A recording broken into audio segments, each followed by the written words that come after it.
Pilipino sa Taguig noong nakaraang Miyerkules para makita sa personal ang Los Angeles Lakers superstar na si Kobe Bryant.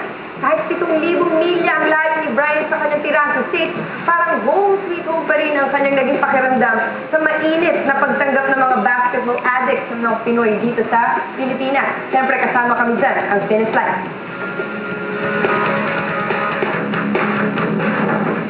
Isang numero lang ang mahalaga para sa mga Pilipino noong nakaraang Miyerkules, 24. Inumpisahan na ni Bryant ang pag-promote sa Asia ng kanyang pinakabagong sapatos, ang Kobe 2. At saan pa nga ba angkop na angkop magsimula kundi dito sa Pilipinas?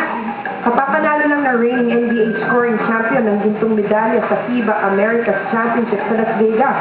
Pero pahinga na ang huling inisip niya para sa kanyang supernatural tour.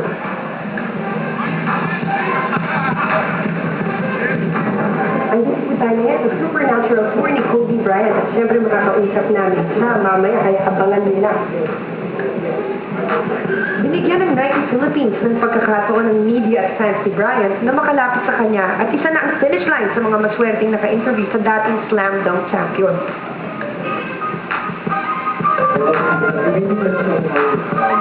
I don't know, I keep saying it all the time, but it's really, the work ethic. I think the workouts are very, very hard and tiring and exhausting.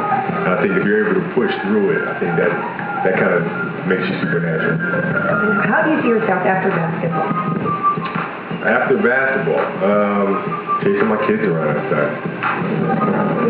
Pagkatapos ng press conference, ay nakipagkita si Bryant sa mga bata ng Eliseo Benet Elementary School at nagdinig pa siya ng basketball court na eskwelahan.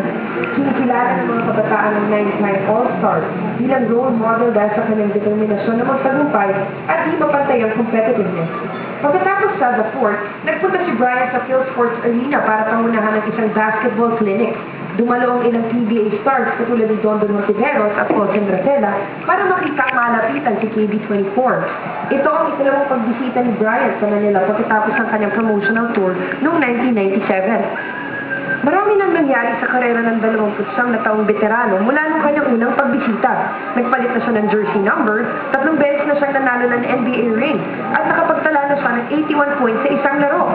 Pero sa gitna nito, hindi pa handang umayaw si Bryant sa basketball at wala nang ibang mas sasaya pa dito kaysa sa mga Pilipino.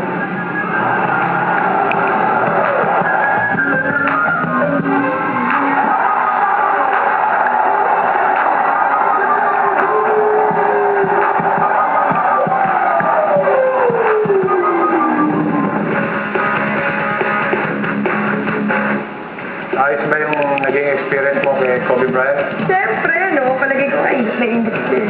Kasi alam mo, ito naman sasabi ko, it was my best birthday gift ever. Alam mo yon, talagang starstruck ako nung kinakausap ko siya, tapos parang all smile siya, ang gwapo pa niya. Parang, saka nakita mo talaga yung kumpiyansa niya pag naglalaro, the way na tinuturuan niya yung mga bata, nung nag-dunk siya, grabe, sana nandun ka. Grabe talaga, galing. Okay. Pero, for your info, hindi ako nainggit. Hindi ka nainggit. Nag-text nga yung nanay mo sa akin, nagkulong ka daw dun sa kwarto, tapos hindi ka daw lumalabas ng ilang araw Sakit lang yung tiyan ko nun. Anyway, para sa uling hirit ng Finish Line.